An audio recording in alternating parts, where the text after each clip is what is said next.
तो ये थी कंगाल मुल्क के मसीहा बनने की पूरी स्टोरी। आगे बढ़ते हैं। मिडिल ईस्ट में जब युद्ध छिड़ा उस वक्त भारत एक बड़ी तैयारी में लगा हुआ है। क्या भारत ऑपरेशन सिंदूर 2 की तैयारी कर रहा है? क्योंकि रक्षा मंत्रालय ने संसद को जो जानकारी साझा की है, बताइए, वो सुनकर हर हिंदुस्तानी का सीना गर्व से चौड़ा हो जाएगा। और यहीं से ऐसा लगता है कि कुछ तो बड़ा होने वाला है। 2026-27 का साल भारतीय वायुसेना के लिए किसी ऐतिहासिक मोड़ से कम नहीं होने वाला। क्या है वो 114 राफेल का महाप्लान? कैसे मेक इन इंडिया के तहत भारत बनेगा दुनिया का नया डिफेंस हब? और क्यों चीन और पाकिस्तान की रातों की नींद उड़ने वाली है? आइए इस खास रिपोर्ट के जरिए हम आपको बताने और समझाने की कोशिश करते हैं।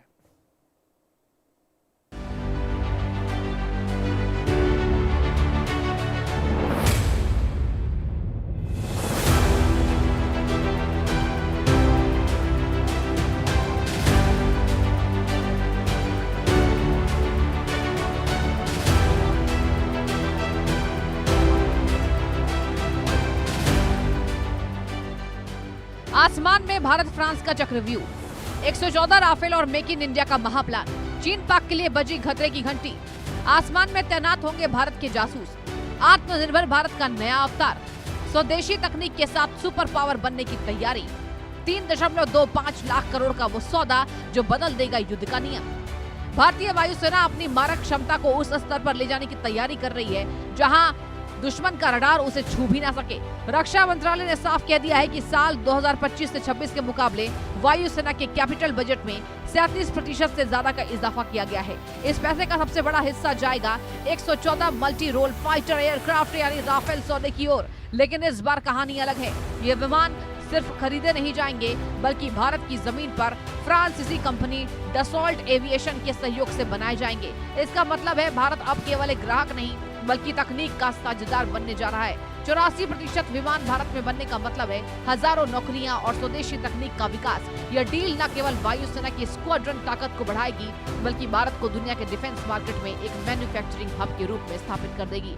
आसमान के पुराने योद्धा की विदाई, AN-32 बेड़ा, दशकों पुराने परिवहन विमानों को बदलने की तैयारी, MTA project, 60 medium transport aircraft की खरीद को मंजूरी, लागत 1 लाख करोड़ रुपए का बड़ा निवेश, निर्माण 12 विमान सीधे आएंगे, 48 भारत में बनेंगे। युद्ध सिर्फ लड़ाकू विमानों से नहीं बल्कि रसद और सेना की आवाजाही से जीता जाता है। भारतीय वायुसेना का पुराना घोड़ा यानी AN-32 परिवहन विमान अब रिटायर होने की कगार पर है।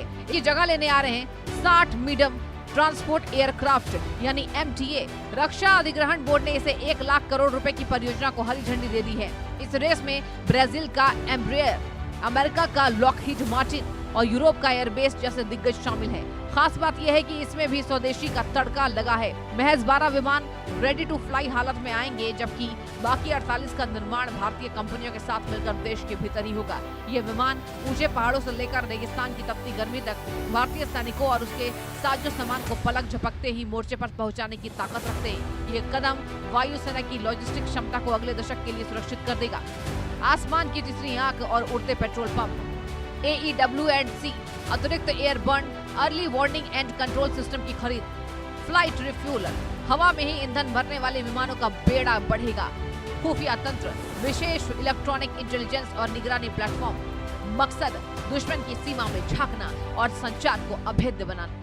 आधुनिक युद्ध में वो नहीं जीतता जिसके पास ज्यादा गोलियां हैं बल्कि वो जीतता है जिसके पास ज्यादा जानकारी है। इसलिए भारत अब अपनी तीसरी आंख यानी AEW&C सिस्टम को और मजबूत कर रहा है। ये वो सिस्टम है जो आसमान में उड़ते हुए सैकड़ों किलोमीटर दूर दुश्मन के विमानों और मिसाइलों को ट्रैक कर सकते हैं। इसके साथ ही वायुसेना फ्लाइट रिफ्यूलर विमानों पर भी जोर दे रही है जिन्हें हम उड़ते हुए पेट्रोल पंप कह सकते हैं। ये विमान लड़ाकू जेट्स को हवा में ही ईंधन देते हैं जिससे हमारे विमानों की पहुंच और मारक क्षमता कई गुना बढ़ जाती है।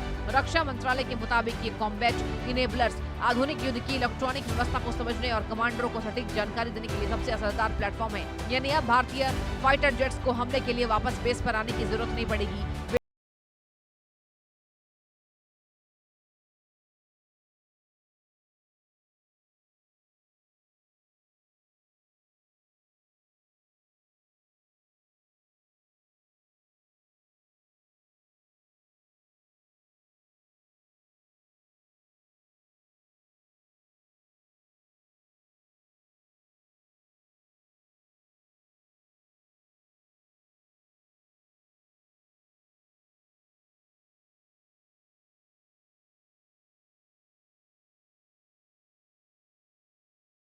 आईटी जैसे शैक्षणिक केंद्रों के साथ मिलकर भविष्य के हथियार तैयार करेगा।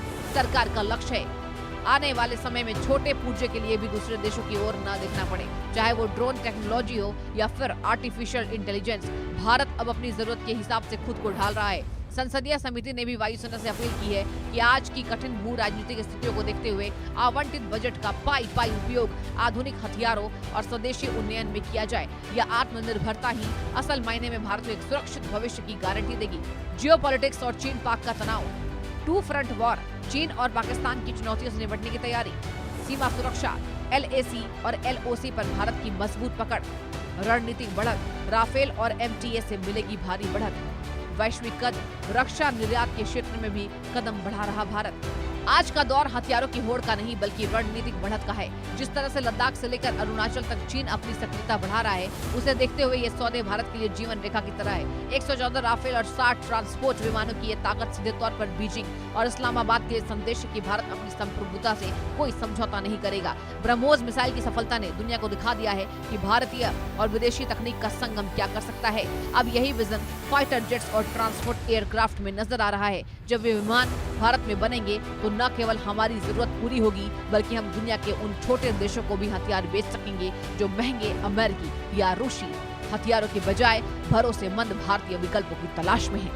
भविष्य का अभेद्य भारत 2026 से 27 निर्णायक वर्ष जब बड़े कॉन्ट्रैक्ट होंगे फाइनल। शक्ति संतुलन, एशिया में भारत बनेगा सबसे बड़ी वायु शक्ति। सुरक्षा चक्र, जमीन से लेकर आसमान तक अभेद्य घेरा।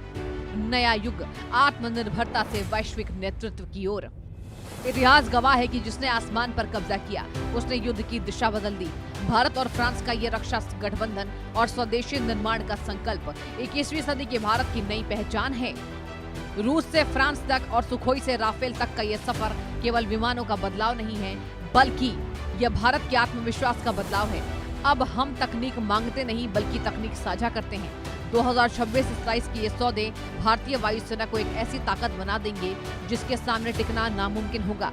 चीन की विस्तारवादी सोच हो या पाकिस्तान की नापाक साजिशें, भारत का ये नया आसमानी चक्रव्यूह हर खतरे को राख करने के तैयार है।